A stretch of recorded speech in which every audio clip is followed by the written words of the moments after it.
When you think of made in America, what does that mean to you? If something is assembled in America, but the parts are made in Asia, is that still made in America? Once you start to peel away the layers of this made in America onion, it gets a little more complicated.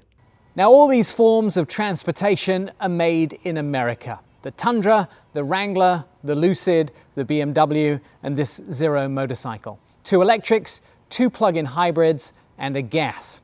Simple, right? No, it's far from simple. Back in 2022, President Biden signed the Reduction of Inflation Act. It changed the federal tax credits for anyone who was purchasing an electric or hybrid car, if amongst other things, it was not built in America, and if the battery materials were not from a country that America had an agreement with. The Reduction of Inflation Act made it so you couldn't get those tax credits. And it really identified what made in America actually meant for car buyers.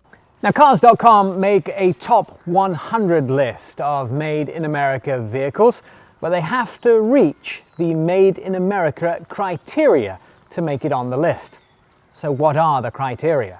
It starts with the final assembly location and then includes the percentage of US and Canadian parts, the country of origin for all available engines, the country of origin for all available transmissions, and finally, the US manufacturing workforce. Tesla Y is number 1, followed by the 3, the X, and the S. And then at number 5, it's the Honda Passport.